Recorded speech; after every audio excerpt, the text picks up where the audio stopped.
بسم اللہ الرحمن الرحیم۔ آج میں آپ کو اسلام کے ایک ایسے واقعے کی یاد دہانی کراؤں گی جس کو سنتے ہی آنکھیں نم ہو جاتی ہیں، دل بھر آتا ہے اور روح کانپ اٹھتی ہے۔ یہ واقعہ کربلا ہے۔ واقعہ کربلا محرم الحرام کی 10ویں تاریخ کو پیش آیا۔ محرم الحرام اسلامی تاریخ کا پہلا مہینہ ہے اور اسے حرمت والے مہینوں میں خاص مقام حاصل ہے، اور اسی مہینے کا 10واں دن یوم عاشور کہلاتا ہے، جو اسلام میں ایک بہت تاریخی اہمیت رکھنے والا دن ہے، جانا جاتا ہے۔ میری پیاری بہنوں، کربلا صرف ایک میدان نہیں تھا، وہ تو صبر کی آخری حد تھی، انسانیت کا سب سے بڑا امتحان تھا۔ ذرا سوچئے، نواسۂ رسول صلی اللہ علیہ وسلم، جنتی نوجوانوں کے سردار حضرت امام حسین علیہ السلام، جنہیں حضور پاک صلی اللہ علیہ وسلم اپنے کندھوں پر بٹھاتے تھے، اپنے سینے سے لگاتے تھے، جن کے بارے میں آپ صلی اللہ علیہ وسلم فرماتے تھے کہ حسین مجھ سے ہے اور میں حسین سے ہوں۔ لیکن وقت ایسا آیا کہ حضرت امام حسین علیہ السلام کو حق اور باطل کے درمیان انتخاب کرنا پڑا۔ میری پیاری بہنوں، یزید کی بیعت قبول کرنا آسان اور حق پر قائم رہنا بہت مشکل تھا، مگر امام حسین علیہ السلام نے دنیا نہیں چنی، انہوں نے حق کو چنا۔ انہوں نے اقتدار نہیں چنا، انہوں نے اللہ کی رضا چنی۔ اور پھر وہ دن آیا، تپتا ہوا صحرا، گرم ریت، پیاس سے بلکتے بچے، خیموں میں سسکیاں، اور دوسری طرف ہزاروں کا لشکر، ایک طرف تلواریں اور دوسری طرف صرف حق کا پرچم۔ امام حسین علیہ السلام اپنے چند وفادار ساتھیوں اور اہل بیت کے ساتھ کھڑے تھے، اور سامنے وہ لوگ تھے جو صرف طاقت کے نشے میں سرشار تھے۔ لیکن امام حسین علیہ السلام نے جھکنا قبول نہیں کیا، کیونکہ وہ جانتے تھے کہ اگر آج حق نہ بولا تو قیامت تک ظلم ہوتا چلا جائے گا۔ ایک ایک کر کے پھول جیسے چہرے زمین پر گرتے چلے گئے، لیکن ہر قربانی کے ساتھ حق اور بلند ہوتا چلا گیا۔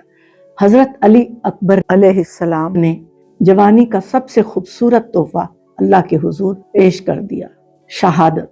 حضرت قاسم علیہ السلام کا مسکراتے ہوئے میدان میں جانا، حضرت عباس علیہ السلام کا پانی کے باوجود وفا کا دامن نہ چھوڑنا، اور پھر وہ آخری لمحہ جب امام حسین علیہ السلام سجدے میں گئے تو زمین نے بھی یہ صبر شاید پہلی بار دیکھا تھا۔ وہ سجدہ صرف ایک انسان کا نہیں، وہ سجدہ یہ اعلان تھا کہ حق کبھی نہیں مر سکتا۔ میری پیاری بہنوں، اس دن کی قربانیوں کا ذرا تصور کیجئے کہ فرات کا پانی سامنے موجود ہے، لیکن آپ صلی اللہ علیہ وسلم کے نواسوں کے پاس ایک قطرہ تک نہیں پہنچنے دیا گیا۔ معصوم بچے پیاس سے تڑپتے رہے، ننھے ننھے لب خشک۔ سیدہ فاطمہ علیہ السلام کے لال اپنے اہل خانہ کے ساتھ اللہ کی راہ میں قربانی پیش کر رہے تھے۔